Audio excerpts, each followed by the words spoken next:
ማህበራዊ ሚዲያን ለመልካም ተግባር የሚጠቀሙ እንዳሉ ሁሉ በተቃራኒው ከባህልና እሴት ያፈነገጡ ይዘቶችን የሚያጋሩ የማህበራዊ ሚዲያ ይዘት ፈጣሪዎች እየተበራከቱ ይገኛል። በኢትዮጵያ አሁን በተለያዩ ማህበራዊ ሚዲያ አማራጮች በርካታ ተከታዮችን ያፈሩ ይዘት ፈጣሪዎች አፈንጋጭ የሆኑ ይዘቶችን በማጋራት በትውልድ ላይ አሉታዊ ተጽዕኖ እያሳረፉ መሆኑን በጅማ ዩኒቨርሲቲ ሚዲያና ኮሚኒኬሽን ጥናት ትምህርት ክፍል መምህርና ተመራማሪ ዶክተር ጌታቸው ጥላሁን ይናገራሉ።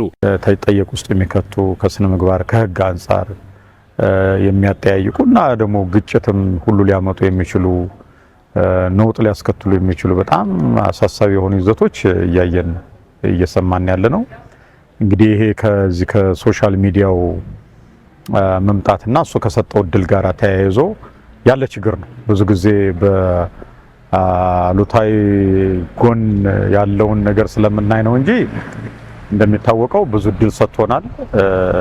ሶሻል ሚዲያው ኃላፊነትና ተጠያቂነት በጎደለው መልኩ ማህበራዊ ሚዲያን የሚገለገሉ ይዘት ፈጣሪዎች የሚያጋሩትና የሚያስተጋቡትን ይዘቶች ከእምነት ከባህልና ከእሴት ያፈነገጡ መሆን አለመሆናቸውን መቆጣጠር ያሻል ብለዋል። ብዙ ተከታይ ያላቸው ይዘት ፈጣሪዎች እንደ አንድ ሚዲያ በህግ ሊመሩና ቁጥጥር ሊደረግባቸው እንደሚገባ የሚዲያና ኮሚኒኬሽን መምህርና ተመራማሪው ዶክተር ጌታቸው ጥላሁን ተናግረዋል።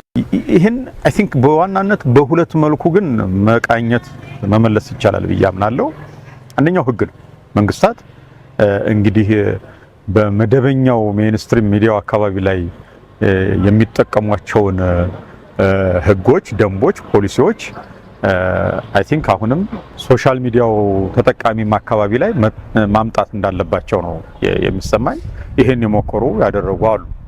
እውነት ለመናገር ውጤትም ደግሞ ማምጣት ይቻላል ብዬ አስባለሁ። የህብረተሰቡን አንድነትና ማህበራዊ አብሮነት እሴት ያላገናዘቡ ይዘቶች ማህበራዊ ተጽዕኖአቸው ከፍተኛ መሆኑን የሚናገሩት በጅማ ዩኒቨርሲቲ የሶሺዮሎጂ ትምህርት ክፍል መምህርና ተመራማሪ ዶክተር ነጋ ጅባትም ኃላፊነት የጎደለው የማህበራዊ ሚዲያ አጠቃቀምን ስርዓት ለማስያዝ ከህግ ተፈጻሚነት ባሻገር ትውልድን ከስር ጀምሮ ማስተማር እንደሚያሻ ተናግረዋል። ከማህበረሰቡ እሴት ጋር የሚሄድ የማህበረሰቡን አንድነት የሚጠብቅ የልጆችን መልካም አስተዳደግ የሚያጠናክር የሚያገለብት መሆን በሚገባው መንገድ እንዲጠቀሙ ማድረግ ይቻላል ማለት ነው። ስለዚህ በክለቦች መያዝ ለምሳሌ ሚዲያ አጠቃቀሙ ራሱ በክለቦች የተያዙ ልጆች ሚዲያ እንዴት እንደሚጠቀሙ ማስተማር ነው። ካሪኩለም ውስጥ ማስገብቶ ማስተማሪም አንድ ትልቅ ነገር ነው።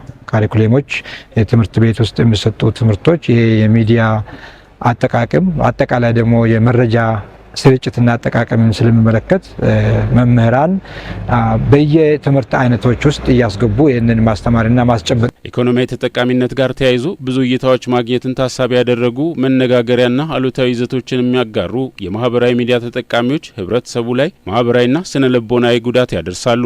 ከዚህ በተጨማሪም ወጣቶችንም ወዳልተፈለገ አቅጣጫ እንዲያመሩ ምክንያት ይሆናሉ ባይ ናቸው ዶክተር ነጋ ጅባት። ገንዘብ ማግኘት በራሱ ጥሩ ሆኖ ግን አግባብ ባልሆነ መንገድ ገንዘብ እንደሚገኝ እየተገነዘቡ ሲሄዱ ልጆችም ሌላ ከዚህም የባሰ ነገር ቢለቁ ቫይራል ይወጣሉ ብሎ ካመኑ ወደ መሳደብም ሌላ ነገርም ወደ ማድረግ ሊመጣ ይችላል ማለት ነው። ስለዚህ ወዳልተፈለገ አቅጣጫ ወጣቶችን ሊመራ የሚችል ጉዳይ ነው። ይሄ ደግሞ ወዴት ነው የሚመራ? ወደማይገቡ ባህሪ፣ ለምሳሌ በተለያዩ ወንጀሎች ውስጥ ሰዎች እንዲካፈሉ ያደርጋል።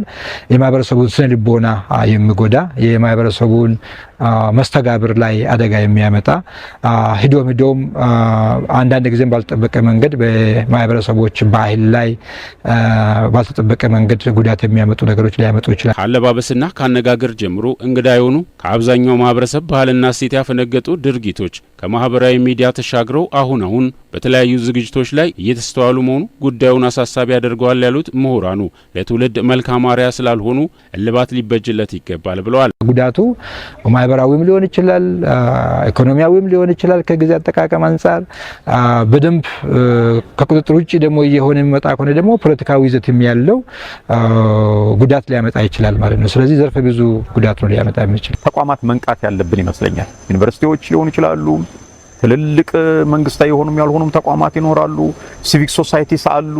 በዚህ ጉዳይ ላይ የሚሰሩ በርካታ ምክንያቱም ይሄ የማህበረሰብ ጉዳይ ነው፣ የባህል ጉዳይ ነው፣ የማንነት ጉዳይ ነው አይደለም፣ አብሮ የመኖር የሰላም ጉዳይ ነውና በዚህ ጉዳይ ውስጥ ትልቅ ተጠያቂ ያላቸው ተቋማት ወደፊት መምጣት አለባቸው። ሞቢላይዝድ መሆን አለባቸው። ኃላፊነት ወስደው መምራት አለባቸው።